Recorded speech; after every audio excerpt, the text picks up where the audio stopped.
Okay, right. In your mock exam, you had all about the impact of the Civil War. It asked you something along the lines of the impact the Civil War had on all people. So you could have spoken about the North, the South, whites, blacks, women, children, rich, poor, anything was up for grabs.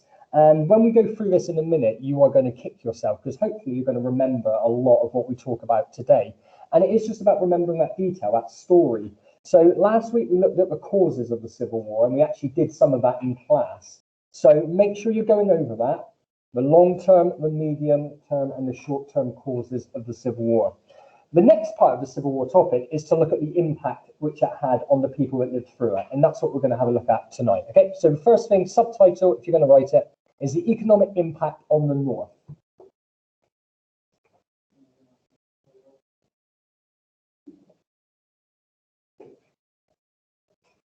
And it is just a case of writing down some key words now of some of the stuff which happened. For example, the shoe industry in the North was hit massively because it lost an important market in the South. I know, the shoe industry. I know, I'm sure there were some other things that suffered as well, but the shoe industry in particular, because the shoe industry, the manufacturing was all in the North, wasn't it? The agriculture was all in the South. Slavery was in the South, but not in the North, because the North was all about industry and manufacturing. And one of their industries was the shoe industry, and they would have traded with the North and the South. Well, now the South, you're not allowed to sell them stuff.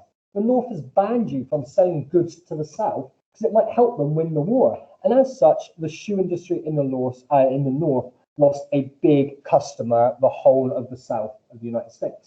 So like in China nowadays, they use like children, don't they, and stuff.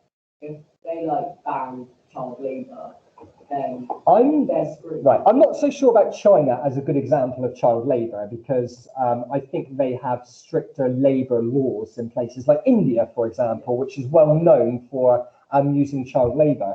And although that's really brutal, child labour, awful thing, you need to outlaw it. But if you outlawed it just like that, you would send so many families into absolute poverty because there are so many families who are so poor as they are, they rely on their children going to work and earning money. And if those children didn't go to work and didn't earn the money, then the rest of the family would suffer even more than they already are suffering. So absolutely, child labour is wrong. But in places that rely upon it, like India, you can't just outlaw it like that. They've got to bring in something to help replace it, a benefit system maybe like we have today. But yeah, absolutely, child labour. Where are we? Yes, the shoe industry suffered massively. The Confederates, the South, the Army was never short of munitions, but it was short for boots for its men. That's an example. You don't need to write that as such, but that's an example of how the shoe industry, in the northern shoe industry, impacted the South. The North wasn't allowed to trade with the South, and as such, many of the Southern soldiers didn't have boots. They had guns, they had bullets, but they didn't have enough boots.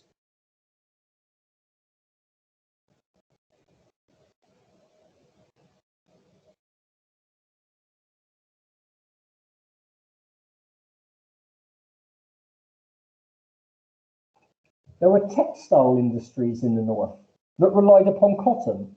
Do you think the South is going to sell the North cotton? No, because they're at war with them. If you sell them stuff, they might be able to use that in some way to help with the war effort. Even if it's just supplying their soldiers with boots or guns. So the cotton textile industries of the North lost access to its raw material. The cotton was grown in the South by the slaves. Now the North couldn't get hold of it. And that's an example of how the North was impacted by the Civil War in a negative way.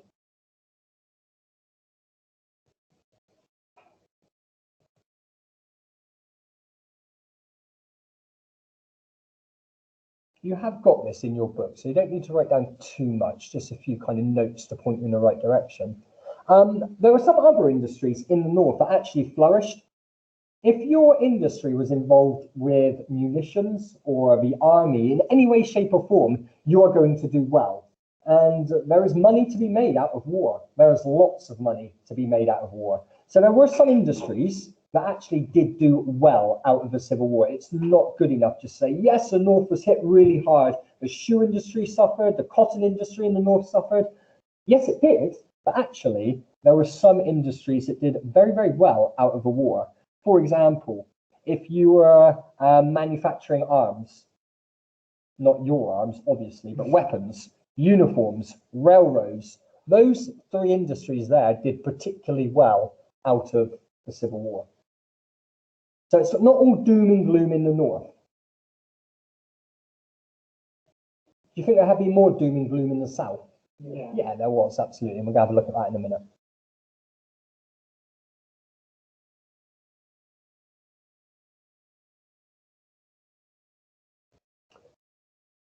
So one industry that suffered big time was the shoe industry in the north.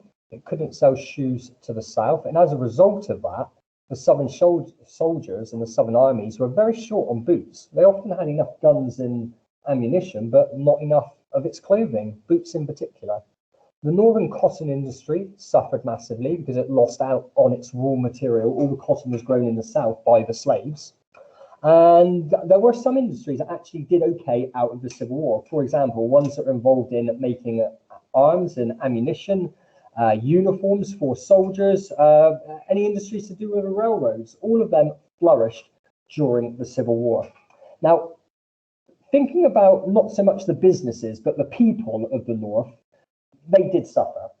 If you were rich, then the war kind of passed you on by, but ordinary workers suffered.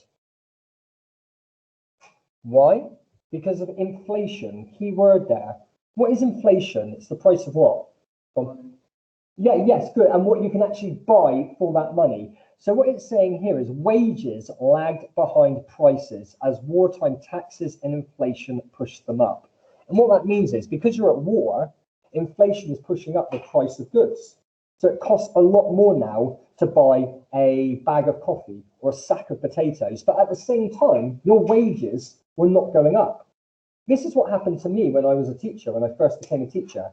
Mr. Rufus and I probably joined teaching at the worst time because when we joined for 1 year and then the financial crisis hit and we were on a pay freeze for about 8 years. Whereas the price of goods was going up every year, but our wages were not going up. So yeah, we probably picked the worst time ever to join the practice of teaching from it. So it's like the pandemic now, and it's happening with the hand sanitizer. That's exactly, and that's a brilliant example. When the first lockdown hit, the price of hand sanitizer was huge. If you wanted to buy hand sanitizer on eBay, you had to pay a lot for it. Also, the Xbox Series X came out yesterday, and it's being listed now on eBay for £5,000. Wow. He was going to pre-order one for me for first month. There was all that stuff Yeah. on 5 websites, wasn't there? That's exactly what happened. So he looked on eBay, and I think that the cheapest one he's seen was like 1,000, maybe a bit under. I read in the newspaper yesterday. Some are trading for about £800. Yeah. They cost like 500. People have whacked £300 extra on it, and they're actually being sold. But there are some actually being listed for like £5,000. It's Christmas, and it's Christmas. You're right, and that is an example. Yes, yeah, definitely. And that's an example of inflation in action. There is not much of that product, so people charge a lot more for it. In this case, it was just everyday items like food. The price of food went skyrocketing. The price of clothing skyrocketed because there wasn't much of it around. So ordinary people suffered the most economically because inflation pushed prices up. At the same time, their wages were not going up. So everything cost more and you had less money. Yeah. Men were replaced in the workplace by women and boys. So we're thinking about manufacturing in the north. We have lots of factories, we have lots of industries. And women and young boys, especially boys, but young girls as well, found their way into those factories.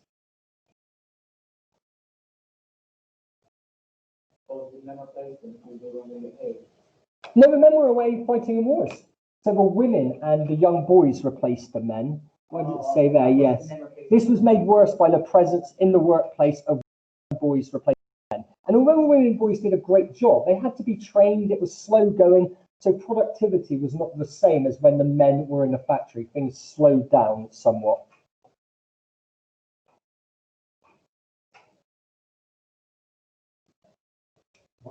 clicking. It's like a timer, I think, on the flat fan, but it's not plugged in. It could be your computer. I know they have those little scans and everything. No, you heard about that. It's clicking up here next to me and Ethan. I can hear about it.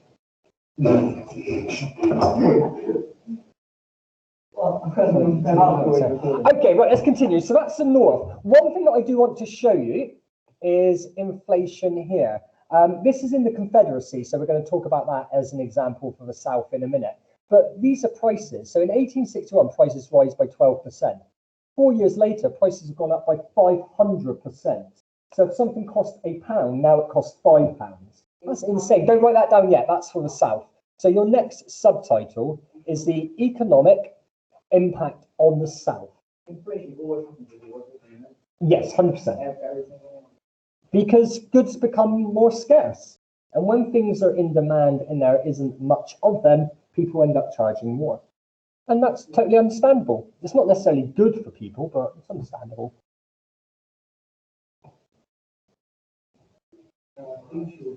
Yeah, so again, it's just going to be some bullet points of how the Civil War impacted the South. Yeah, so it was an economic disaster. The railroad system was destroyed. Exactly that. The North knew that, and if they could destroy the railroad system which the South had, and there wasn't a lot of it, it was still in its infancy, but states did have their own railroads. And the Union, the North, tore up the tracks, bent the rails, and burnt rolling stock. And it just meant it was very, very difficult to send goods around the South, to supply the armies, to send food where it was needed.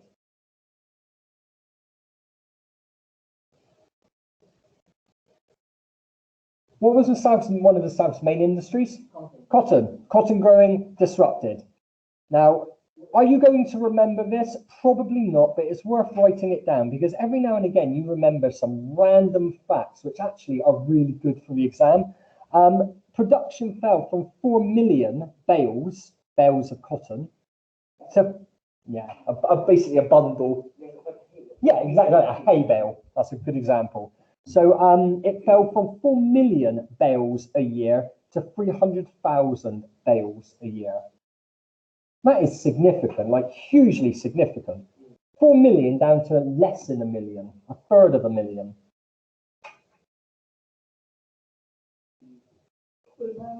Oh, sorry, Ellie, we're just here. The railroad was destroyed, cotton growing was disrupted, and production in the South, fell from 4 million bales of cotton per year to 300,000 bales of cotton per year. And that was in 1865, it dropped to that. And if you're fighting a war, you need money. So you need your industries working at 100%. The fact that the cotton industry was so badly affected meant the South lost out on huge amounts of money, which they could have used to fight the war.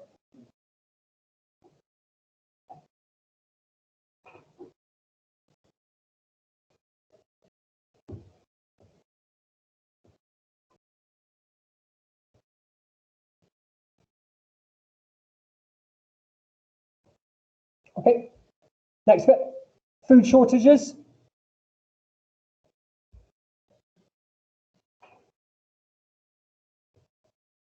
Food shortages because of a lack of manpower.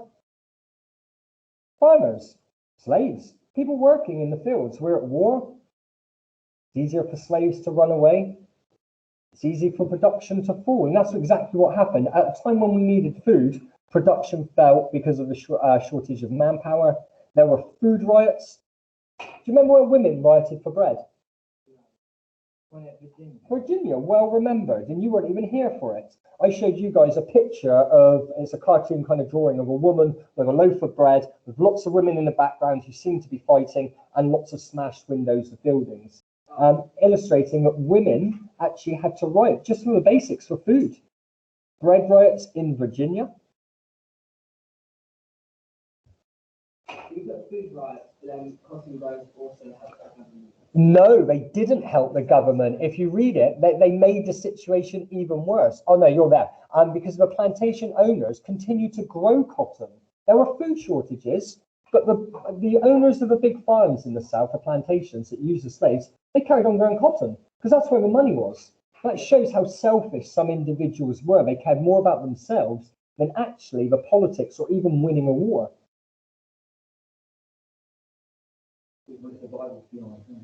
Sorry? It was a time of survival of the fittest. And if you're a plantation owner, you've got money. There might be inflation, things cost more, but you've got money, so you can buy it. So you're not actually suffering. So that's why those plantation owners cared more about their profits. So they continued to grow cotton, export that cotton, sell it abroad, sell it where it was needed. It was being used in the South, and make huge profits whilst the war is going on. If you sell food, grow food, it takes time to grow food, and you won't get the same sort of profits. Ethan? How would they have exported cotton when the North had a naval blockade? Well, you are right. And when I say export cotton, I didn't mean actually sending it over to Europe, because that's the next point now.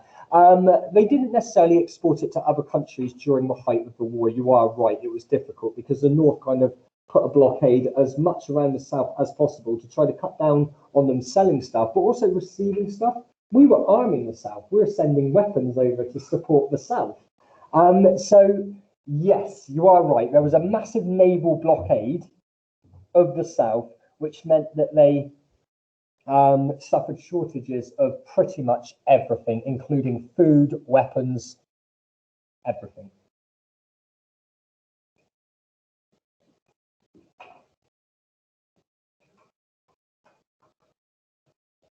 And then the last thing, and I know I'm rushing you through it, sorry.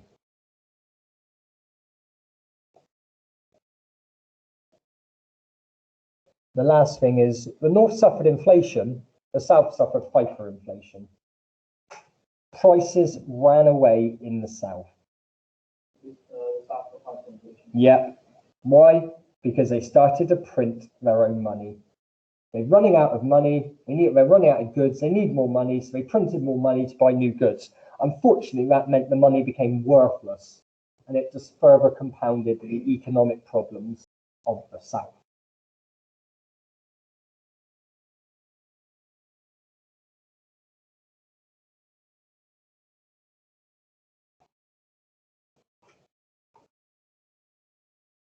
Nearly done, about 14 more minutes. Ellie, just down here, hyperinflation hit because the South needed money, so it started to print its own money, which just made the situation even worse. It makes your money worthless.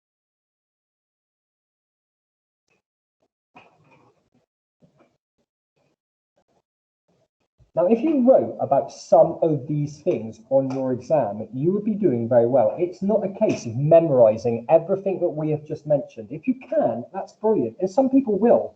But for most people, if you remember a selection of what we have just mentioned and you can write about it in a developed way, then you're going down the right lines. A few people mentioned that they were unsure about the impact.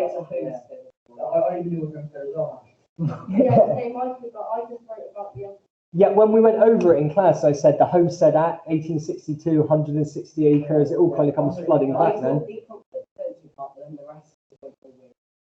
Which paper do you think you did better on? I think the American West paper is harder. Just generally, I think. The Mormons did come up. 4-mark question. Describe 2 problems or 2 reasons why the government hated the Mormons. Go on, Ethan. With conflict and tension, all you need to do is be able to read sources and have a good opinion. Yeah, but to properly understand those sources, you need a good understanding of what happened. Those sources can be really confusing for conflict. I think that's what makes that paper particularly hard. But some people love the sources because the answer's there and you've just got to be able to read them and interpret them. Right, come on then, next bit, get this done and we'll be near home time. So we're now going to have a look at the social impact of the Civil War, the way the Civil War impacted society. But economics is all to do with money, society is the people. How did it affect the people? It's all combined within this because what happened, pardon me, to the people in the North generally happened to people in the South as well.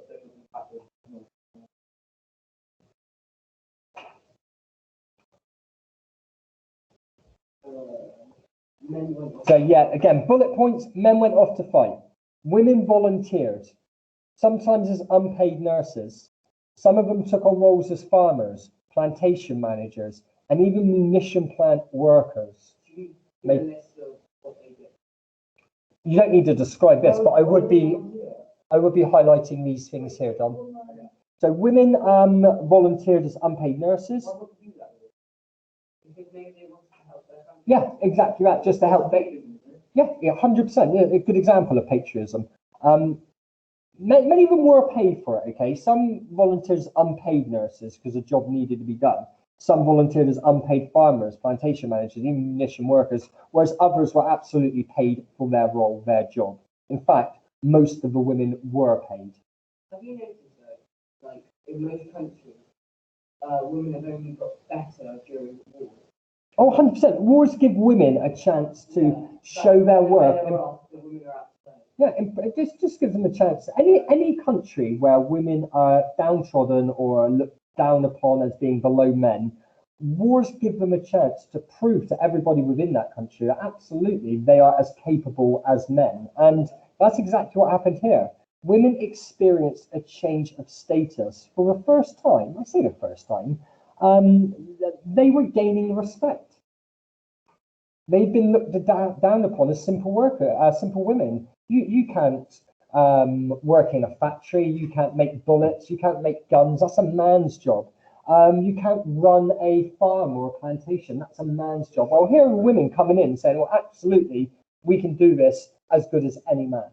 So yes, this helped to improve the status of women. And as a result of that, immediately after the war had ended, women appealed for the vote. I have a question. Why am I kept to say for women as well as black men? Is it implying that women are black and white? What am I looking at, Don, here? Bottom line. Bottom line. So immediately after the war, however, an appeal for the vote for women as well as for black males received little support. Because white men could vote, after the Civil War, black men were now free, so they said, well, we should be able to vote as well, like our white counterparts. We are free men, we are equal under God, equal in law, so we should have the right to vote. And women then also chipped in and said, well, actually, we don't have the right to vote yet either. Even white women can't vote, so we want to vote. So does that mean black women vote? Yes, yeah, all women.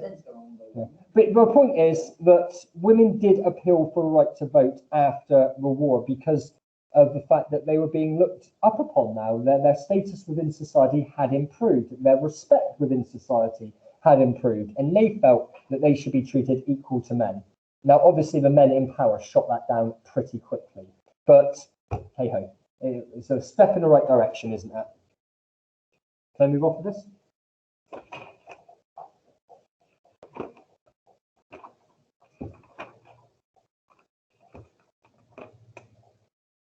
Right. Political consequences of the Civil War. In fact, I might have missed something out. Not missed something out, but where is it?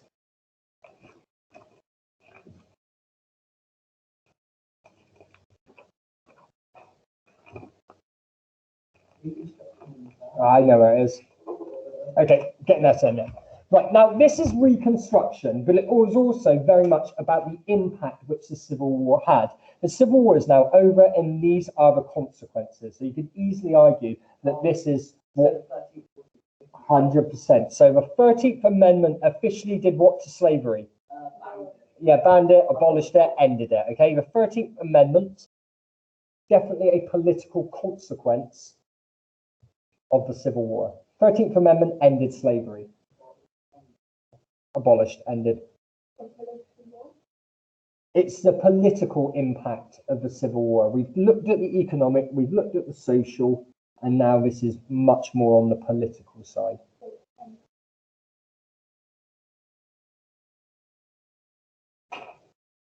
The Civil War is now over, and the government passes the 13th Amendment to the Constitution. The Constitution is like a Bill of Rights, the rights of every man. And this is the 13th time it had been changed, amended, to now include the abolition of slavery. So 13th Amendment, end of slavery. Just because slavery is ended, does that mean that white people are going to treat black people equally? No. 100%. And as a result of that, black codes were introduced. Is it like possible to rechange the amendments now? Yes, you can amend the amendments. For example, the Second Amendment to the Constitution is the right to bear arms. Yeah. Guns. That is a big issue in America with gun control. It's very hard to exert gun control because it's in their constitution that they have a right to bear arms. Now, to change a constitution is a big deal. You need, I think, 2/3 of all political parties, the House of Reps and the Senate, to agree. And to get 2/3 to agree upon something is a challenge. I think that's right. I stand to be corrected on it. But yes, to change the Constitution of the United States takes a lot of effort, and it takes a lot of people thinking the same way, and too often they don't. You're affiliated to a political party, either the Republicans or the Democrats, and you side with them, and everybody else sides with the other group, and trying to come together over an agreement, especially things like gun control, will never happen, because the Republicans are all pro-guns, and the Democrats are all about gun control. So they're never going to see eye to eye. Okay, so black codes were introduced, and basically these were laws to make the lives of black people difficult. For example, in some states, blacks were banned from owning houses in the town. So no black people are able to own houses within the town. Keep them on the outskirts, keep them away from everybody else. In some states, black people were not allowed to carry weapons. White people can carry guns, but black people can't. But I'm only going to like find. We're just down here. There's no good examples in this paragraph, Ellie. But some examples of black codes were that blacks weren't allowed to carry weapons. Sometimes they weren't even allowed to own property within a town. My favourite, and it's unbelievably harsh, but I think this is in Louisiana. I'm not sure of the actual state, but somewhere, if a black person didn't have a job, they could be arrested and forced to work for free. What does that sound like? Slavery! It is like almost another form of slavery. Would white people readily employ black people? No. No. So there are lots of black people without jobs. So within this state, all these black people could be arrested and then forced to work for free. That is one of the black codes which were introduced. It's definitely not fair. And the government responded very quickly to this with the 14th Amendment. So your next subtitle is the 14th Amendment.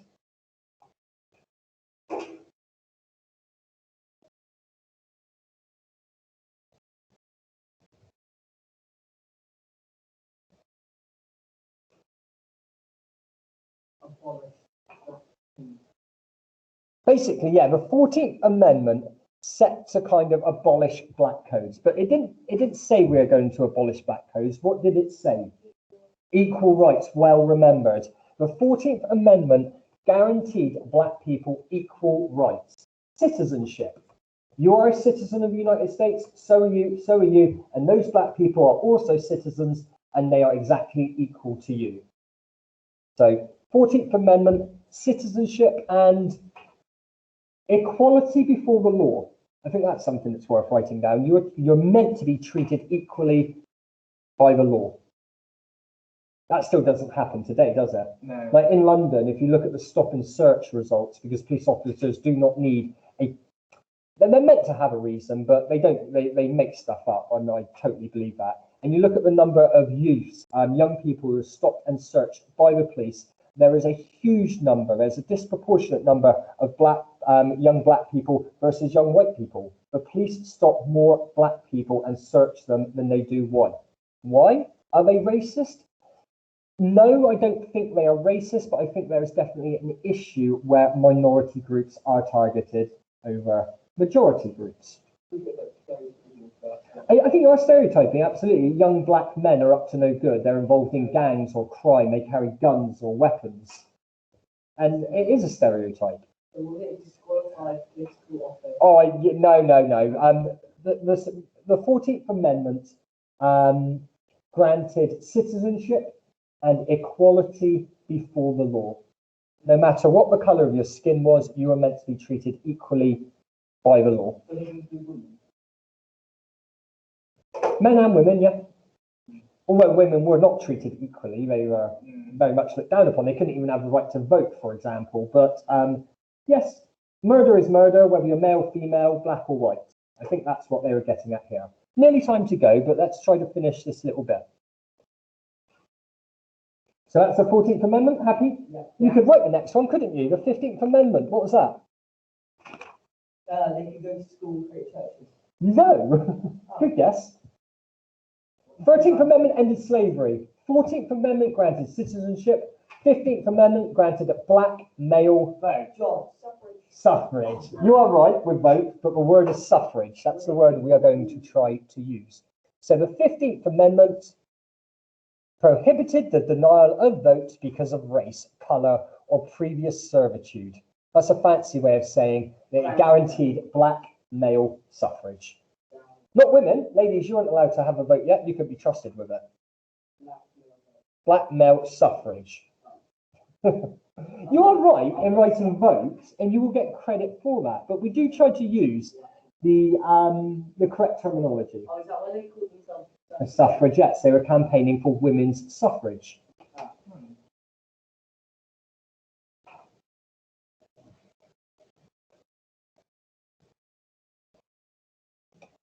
Now, that brings this little section to an end. We do have to have a look at Reconstruction as well. We're rebuilding the nation. The Civil War comes in 3 parts.